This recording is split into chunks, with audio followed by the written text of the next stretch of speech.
This is an article from Scientific American. Hope can be more powerful than mindfulness.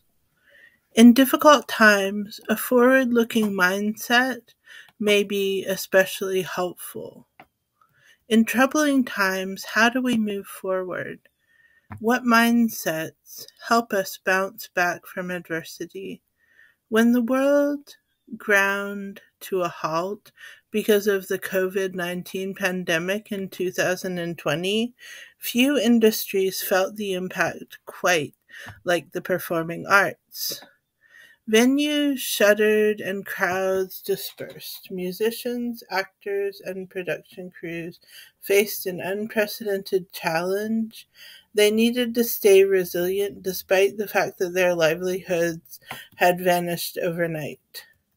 Along with my colleagues at Clemson University and North Carolina State University, I wanted to explore what helps people persevere through such moments. So we partnered with Music Cares, a nonprofit that supports music industry professionals, to study how artists maintain their resilience during the pandemic's darkness.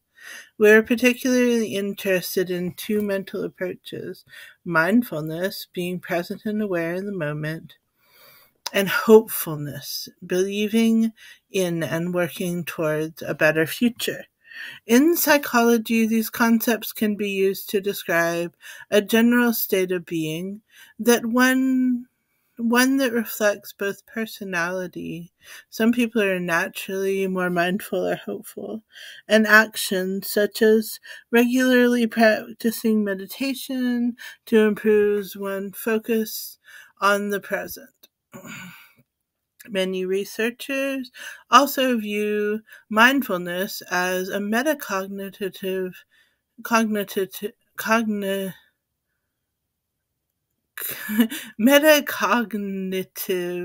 process, that is, something that enables people to consciously monitor and modulate their attention, emotion, and behaviors to attend to the current moment in an open and curious, non-judgmental way.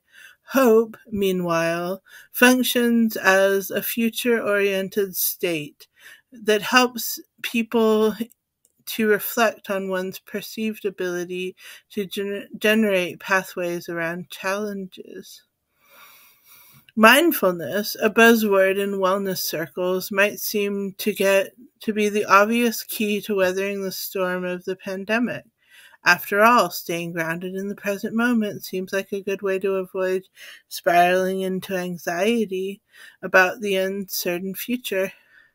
But our research tells us different, somewhat surprising story. Although mindfulness is a powerful tool for well-being, it does have limitations, and learning to cultivate a hopeful mindset is another critical strategy. Our study followed 247 performers for 18 months, much of which was spent in lockdown. We asked them about their mindset and well-being at different stages of the pandemic as part of this effort. We gathered data through questionnaires that were sent out in 2021. People told us about their early experiences in the pandemic and their level of work-related tension and resilience. We also asked them about how much they agreed with various statements related to mindfulness or hopefulness in relation to the pandemic specifically. A high state of mindfulness score suggested someone working to maintain awareness in their experiences in a non-judgmental way, and a higher hopefulness state indicated someone who was actively envisioning potential solutions to pandemic-related obstacles. This allowed us to assess people's mental strategies and better understand how each approach had helped people navigate the unprecedented challenges of COVID-19. We found, unsurprisingly, that these artists were indeed adversely affected by the COVID-19's challenges. More intriguingly, we did not find evidence that mindfulness was particularly helpful to them as a pandemic coping strategy. Although it wasn't harmful, it also didn't significantly help the artists bounce back or stay engaged with their work during prolonged periods of stress. Indeed, hope was a real superstar. Those who maintained a hopeful outlook reported high levels of work-related resilience and engagement, even after their industry remained in limbo. They were more likely to experience positive emotions, which in turn boosted their ability to cope with the ongoing crisis. Hopefulness also contributed to their ability to stay productive by exploring new ways to deliver their craft, such as virtual performance and online collaboration. A few things that help to explain this finding. First, mindfulness requires effort, and in periods of substantial or prolonged stress, people may lack the mental energy to effectively engage in self-calming techniques. In line with that, one study found that people struggle with mindfulness techniques when they lack quality sleep. Another factor to consider is what researchers called the mindfulness paradox. Although being present and aware can be incredibly helpful in many situations, it may actually backfire in extended periods of adversity. When your present reality is bleak and shows no signs of immediate improvement, too much focus on the now might lead you feeling stuck or overwhelmed. If you're constantly aware of how bad things are without any belief that they can get better, it's hard to find the motivation to keep going. This doesn't mean mindfulness is pointless. It just might not be the best tool in every situation. When research pulled together data from 23 other studies of mindfulness in the workplace, it discovered that even though this mindset helped people with anxiety and distress in general, it did not have clear benefits for problems such as job-related burnout. Meanwhile, when you're facing a prolonged situation, whether it's unemployment, health crisis, or a major life challenge, actively working to maintain hope can be a powerful coping strategy.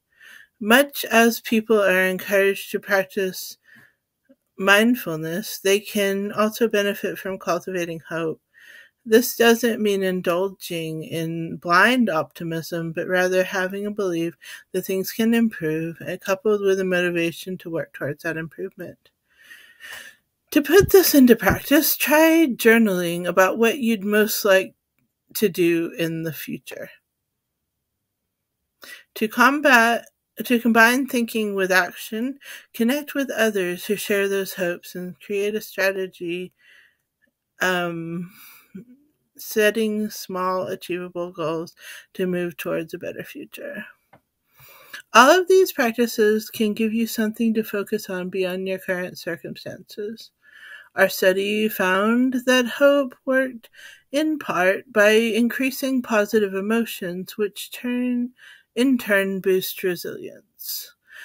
That means harnessing the power of positive emotions by making time to engage in activities you find you enjoy, connect with loved ones, or practice gratitude that can be essential to our toolkit for trying times. The key takeaway here isn't that mindfulness is useful or hope is magic bullet. Different strategies work in different challenges, and particularly in dark times. When the present feels unbearable and the future uncertain, cultivating hope can give us the push we need to keep going. It provides light at the end of the tunnel, even when we can't see the full path forward. As we navigate uncertainty and face new challenges,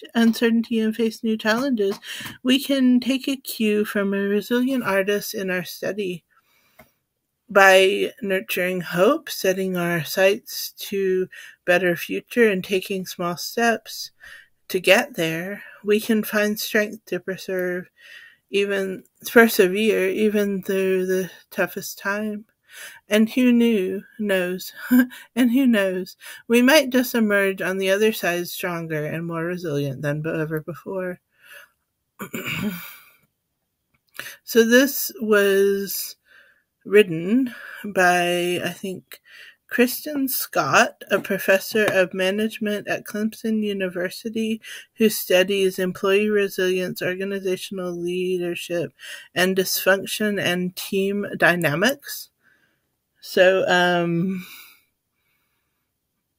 it was published on November 29th, 2024.